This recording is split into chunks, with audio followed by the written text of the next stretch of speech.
Now, this is the first in a series of videos which we're going to be covering about what's going on with men dropping out of society, men dropping out of the workforce, dropping out of social engagements, and just feeling there's too much pressure on them, and what this means for society moving forward.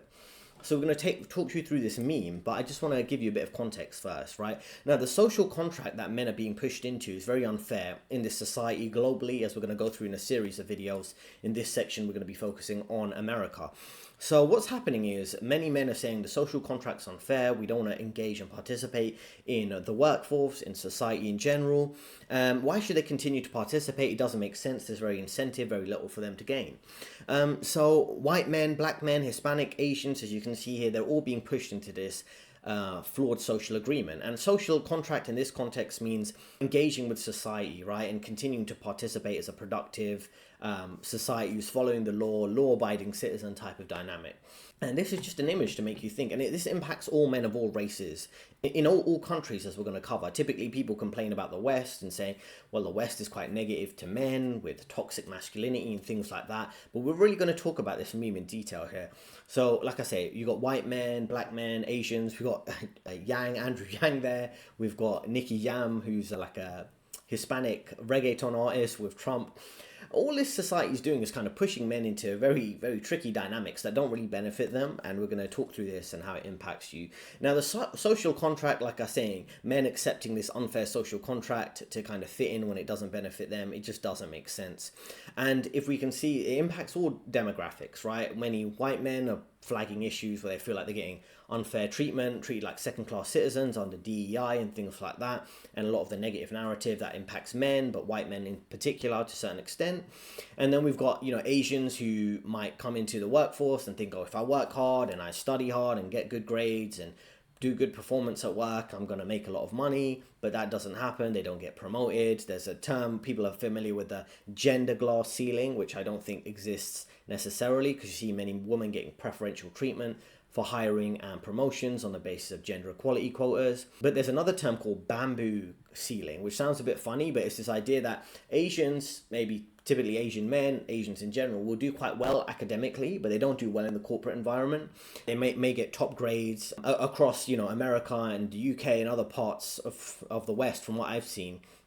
But they don't really make it to the senior management roles. You might see Asians getting A stars, getting distinctions, and top grades from top universities and high schools and SAT schools, all of those type of things. But you don't see them in management roles, and it's because there's many different theories on this. But partly it's like the culture is very, in my opinion, it's pro a certain personality type, which would be liberal men or feminist women, and those are the typical people you see at the top of many of these corporations time and time again. In many cases, politically, you can see in Canada and France and things like that. And then we've got another person who could be a migrant, kind of no racial specificity there, but they're saying this compilation, which I'm going to talk you through, single-handedly trumps everything ever done by the Oxbridge PhD graduates in humanities of the last 40 years. And this has 15,000 views on Twitter now, or X, right? So the whole point is, when it comes to men coming up with memes just like this, it has 1.5 million views at least on one tweet, right? So what is this meme showing here, right? This meme is showing that a man, typically this meme is replicated for different countries, as we'll go through in many videos, but focusing on America here, if you have a man who's around 30 something, he has enough life experience and education to understand his position in society and work life, but he feels depressed. He feels like he can't move forward in his life, and his resources and his hard work is being exploited by all these different forces, right? You have someone who's paying a lot of tax. That tax is going to US aid, and you might have seen with Elon Musk, whether you like him or not, a lot of US taxpayer money is being wasted. It's going to overseas countries to push all type of ridiculous agendas. It's going to other maybe migrant populations who might not be contributing to the country, who are living on government benefits. He's got a few different stereotypes here. Going to social security to fund the boomers, as you can see Phil and Deborah at 70 years old, who are living a comfortable life, traveling to maybe Mexico, going on cruise ships, living in caravans, living van life, or just traveling and enjoying their life, living on pensions that are well paid by this particular middle-aged, let's just say white man, or typical man worker in a country like America. Then you have all these other benefits. They're paying for America's greatest ally in the Middle East, which I won't name, and paying for their aid there, or paying for their security in that particular part of the world, or paying for other government workers, or other, in this case, they've got an example of like an overweight person who might not be working. These are somewhat stereotypes, of course. Let's just accept that this is a simplified version, right? But the whole concept of this is the social contract meme, and you can look it up. It's a popular meme, the social contract meme. And it's a parody infographic, and what it's trying to show is that how the money is being spread from the taxpayer to others, right? The central figure is usually an exhausted 30-something-year-old man who's the main financial contributor. His hard work is going to prop up this system that gives him no benefits, right? Typically, it's men who can't afford to buy property, can't afford to have a family, who's being treated like a second-class citizen compared to women based on social, cultural, and workplace narratives that are typically more pro-female and anti-male. And I know I get some comments that say that's not actually how it is. Again, we all have different life experiences. I think this is a fair meme. Fair representation of reality. And what you have is, maybe you have a handful of men at the top in maybe a corporation who have a lot of power, and women compare themselves to them, like, oh, these men have a lot of power. But typically men at your same level, or around your same level, slightly junior, slightly more senior, however you want to look at it, they're getting the hiring and promotion and biases or quotas that you might benefit from. The average woman is treated a lot better than the average man. I think that's a fair statement, and I don't even think that's up for debate, so there's no point leaving a comment whinging about that if you don't agree with that.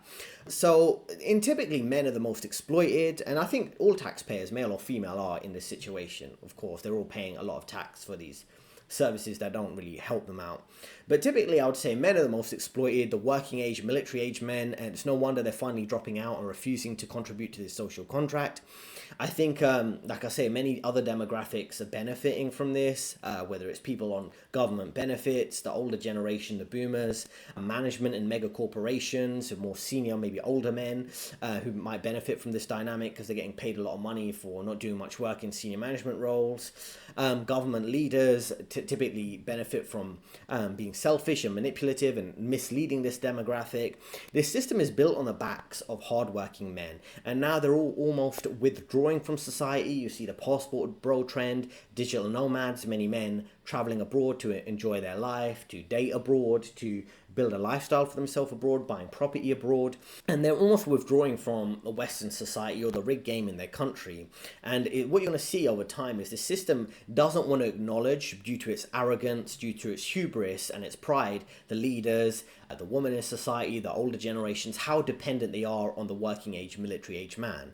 Because when they stop contributing, then the construction, the plumbing, the electricians, if they stop contributing or start jacking up their prices, even the men in office jobs, in coding, in finance, who are doing a lot of the work and picking up the slack for, let's just say, the less competent other demographics, they're going to see how they really are on these people. And society's just going to learn the hard way. You're going to have more and more men setting up their own businesses, moving abroad, pursuing minimalism rather than pursuing this social contract. And we're going to find some solutions to this in this series of videos. So, like I say, if men stop contributing, there's going to be a domino effect, like a dominoes falling, like a house of cards coming crashing down.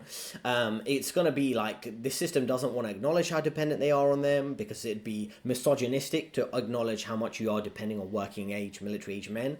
But like I said, I'd encourage you in your own way, live your life how you want, of course, just my perspective, is to put in less and less effort into contributing to this trash society if you're a man, right? If you, for example, I've been treated so negatively in so many instances, and I'm sure many of you have, like second-class citizens at work. Like if I see something bad happening, I just look the other way or find it funny. Like when something bad happens at the government, or let's just say to other people, or a woman's demanding that a man stands up for her in a train carriage and gives the seat to her, or she complains why men aren't standing up and defending women, it's like, well, you're strong, brave, courageous, hashtag girl power, hashtag girl boss. You do that. If the government can't afford to fund its particular spending, it's like, well, you ignore the men who work hard and were pointing this out, labeling them far right or conspiracy theory. Or don't get mad if they decide to move abroad for their freedom and for their happiness. Or men aren't getting married and picking up the slack, or getting in marriages and paying for their wife's student loan because she decided to do a gender studies master's. Oh, that's your problem then. I'm not going to be picking up the slack. I don't pay for nothing to do with women. I minimize my taxes to the bare minimum. I live in a minimalist lifestyle. And you're going to have many men who are just going to drop out of this. They're going to be like, oh, I'll prefer van life. I'll live in a 1-bedroom apartment. I don't plan on contributing to society. Let me play video games and live on government benefits or something. So you're going to see all these type of different dynamics, right? And I fully encourage you to think how you can leverage that to benefit you. You know, if you move from being a W-2 worker, like an employee, to being 1099, which is being self-employed. You might have heard the term 1099 master race, which is a funny kind of reference to people who are self-employed and live on their own terms. Typically, you pay lower tax when you're self-employed compared to being an employee.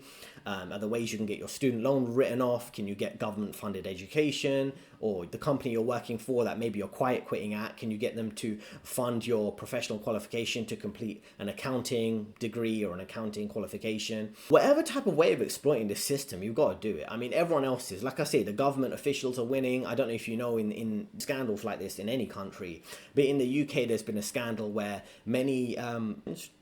from just a simple summary of it, many politicians basically have 2 houses and they were getting some government subsidy for their second house because they were saying, oh, well, I need one house where I live further from London and I need another house closer to London where the Houses of Parliament are, where the government meets. So the government has to subsidise one of their second houses. These all are loopholes that everyone else is benefiting from. I know people who are claiming disability benefits that aren't disabled. So this is what I mean. How are you exploiting this system? Don't worry about trying to save the system. Stay and fight to defend your country. Figure out how to loot it like everyone else is looting it. You look like an idiot trying to be like, oh, we need to reduce the deficit. Like, you're not benefiting from that, right? Elon Musk and some of these billionaires who get the narrative support from the masses might, but you're not really winning from that. You're winning from exploiting the system, not trying to save it, right? It's too late to save it, to be honest. So, like I say, if you're a hardworking man, you can't afford to buy a home, have a family, you have a broken economic and social contract. And I think that's what's not considered with this meme, as great as it is, right? It doesn't consider the social contracts also broken. It's not, you could add a few arrows here to the broken social contract beyond being highly taxed and funding all these different demographics. You can add another arrow, maybe a red arrow of a broken relationship or a divorce where he's paying high child support, he's paying alimony in that divorce. You could have another arrow maybe where he can't have access to his kids because he can't afford child support. So you have a broken arrow there. You have another arrow when it comes to community and maybe he's more isolated and he doesn't have a strong community of men around him, for example. So these are the type of things where you could really expand this. It is way worse than just this particular diagram. What ends up happening is the US man works hard, he can't afford a family or house, but his hard work is exploited through the tax system. So let's go through this in a bit of detail. Here you have the SNAP thing, which is this nutrition program. So let's talk about some of the scandals that have impacted or have actually gone on here. So SNAP, which you can see here. So this is the Supplemental Nutrition Assistance Program, approximately worth $86 billion. It provides financial assistance to low and no income individuals and families to help them purchase food. Again, the food system is right. That's why you got to be careful what you eat. Afford organic food if you can. Do your meal prepping where you can. Filter your water because the food system's full of garbage. You walk in a grocery store, 90% of those aisles are complete trash. You want some fresh food and fruit, veg, whatever you eat. But the nutrition system is trash. It's like polluted with pesticides and things like that. That's why if you buy some food, you got to clean off the pesticides as best you can. And you think in this advanced economy, you wouldn't have this type of ridiculous dynamic, but you do. But meanwhile, you can't afford clean, chemical-free food, but you're subsidizing other people to get food. Are they not working hard for it? What's actually going on here? Now, then you got Medicare, which is around $835 billion. Again, another extraction of resources from your taxpayer money. Social Security, about $1.2 trillion. And then you have illegal migrants, which is, again, a bit of a stereotype here. It's got in Jose, 25 years old. And then you've got, the estimates can vary, but it says that federal and state expenditure on this relating to illegal immigrants can be up to $100 billion. Again, a complete waste of money. And then you have foreign aid to America's greatest ally, which I just won't name the country, but you can guess from the diagrams here, APAC, things like that. The US provides approximately $3.8 billion annually to military assistance to that country, and it doesn't benefit the average US man, right? Why are you giving them 30 billion or 3.8 billion, whatever it is. How is that country benefiting you? How have the conflicts that the US has engaged in the Middle East benefited you? It's probably benefited their greatest ally. You know, Afghanistan, other countries, Iraq, all these places they've got problems with. America, apparently, is America meddling in them? How does American foreign policy benefit the American man doing his job, trying to have a family and live a decent life? In most cases, it doesn't. It's just exploiting his labor. In some places, exploiting his life if he goes into the military, and it's not really doing anything, right? You don't want to be a, let's just say, robot for the system that doesn't benefit you. Now, you've got US aid here too on the left, which is, again, all these type of crazy projects, which Elon Musk has recently kind of exposed as exploiting people. You have, this has been $32 billion a year, roughly. It shows that of these programs are going to be cut under Elon Musk. So this has funded DEI abroad, 1.5 million DEI projects in Serbia. How does that benefit the American man? 70,000 for a Dylan Island, 47,000 for a Transformer opera in Colombia, and you can know what Transformer means, and 32,000 for a Transformer comic book in Peru. So again, then you've got tourism support. $6 million of this US aid is going to Egypt to promote tourism for Egypt. And then you've got counter narcotics efforts in Afghanistan, hundreds of millions of dollars to stop them using or growing poppies, which is opium, things like that. Completely ridiculous stuff, right? So, you know, it's not including all the other dysfunction that I mentioned, right? Which is working with a girl boss manager, a boomer boss who's annoying, dealing with a social isolation, the anti-male messaging. So what we're going to focus on, just to finish up here, is how does this impact people on the ground? Like, what is the American man actually thinking? Now, I want to give you a bit of context about this guy before we move forward, right? He worked in many different industries, actually. Firstly, he had his own business where he was selling things on Amazon, and then he moved to the West Coast, worked in the tech industry in remote tech sales, had a 6-figure salary, a layoff, and he's struggling to find another job. So through saving his money through his earlier business on Amazon, and also working in the tech industry, he lived a very minimalist lifestyle in a very small apartment on the West Coast, where he had a 6-figure salary, couldn't afford much, but he saved and invested as much as he can, and now he's living in the Philippines. He's thinking about all types of different dynamics because he can't get another job in America, even though he's an American citizen who's been living and working there his whole life. He's thinking about going into the medical industry, working as a male nurse. So we're going to talk about some of the dynamics and how the system misled him, same way it's misleading most American people and men in general. That's just not true. 18% of Americans make $100,000 per year or more. 45% of those people live paycheck to paycheck. And so of that 18%, roughly half are feeling like they're getting ahead financially and making strong strides too, not just I save a couple $100 a month, but putting away, say, several thousand per month. They're capable of putting away several thousand per month.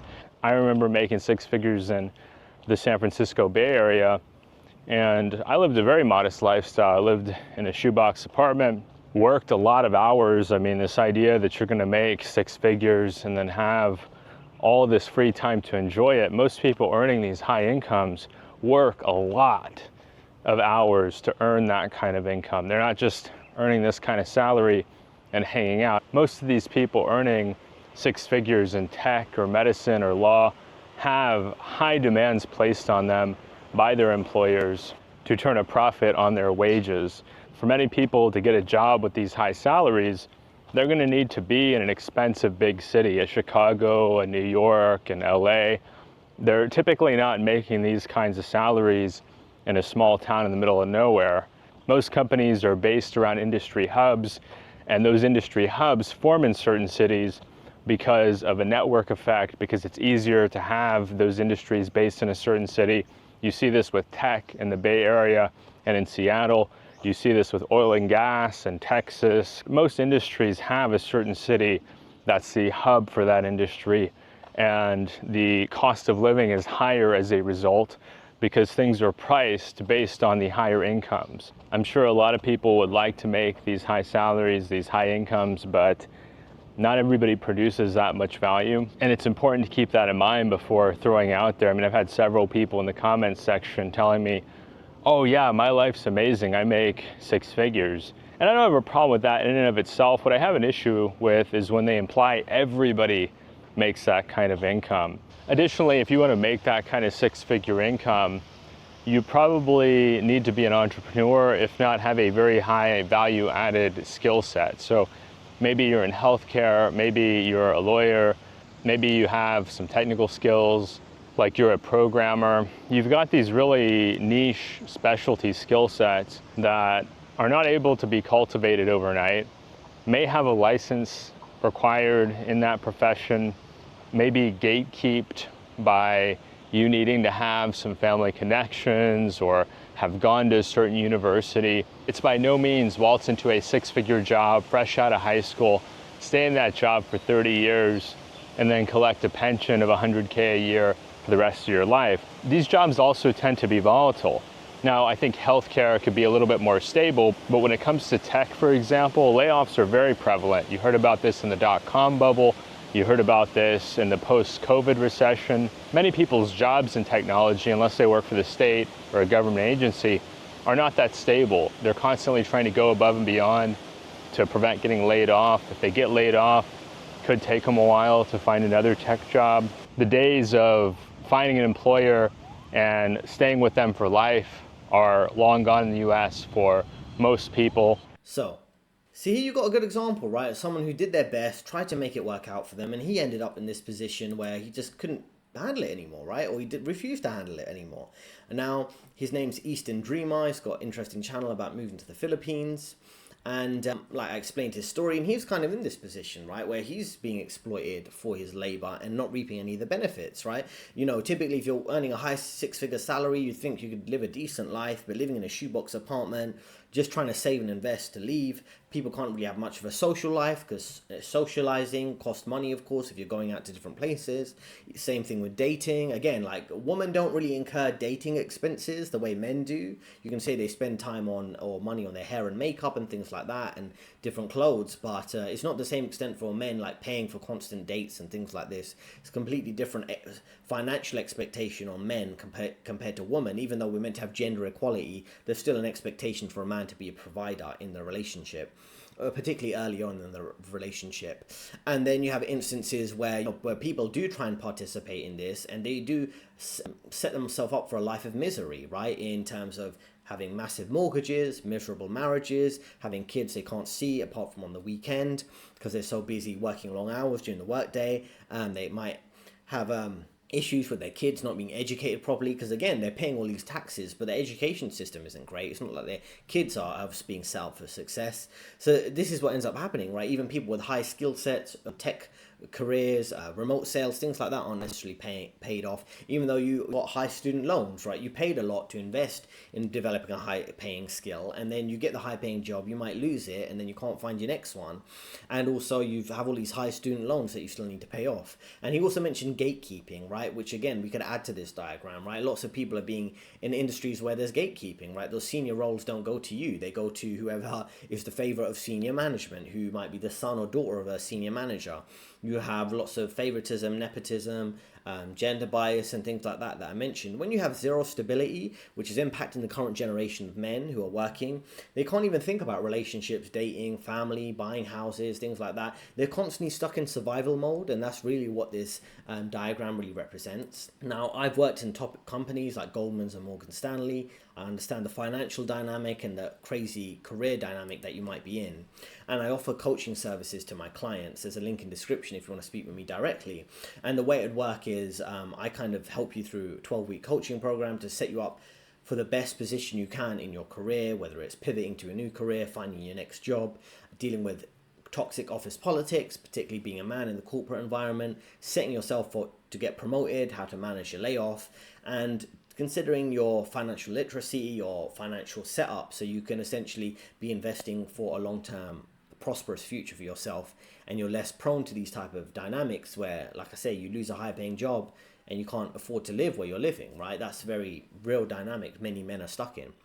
So let me know in the comments, what do you think about this particular social dynamic, right? Do you feel like you're stuck in this? Do you think it's an exaggeration? Maybe it's a bit too much? I think many people can relate to this. Many men can relate to this. So let me know in the comments how you feel about this. 2 recommended videos on your screen right now, and I'll see you next time.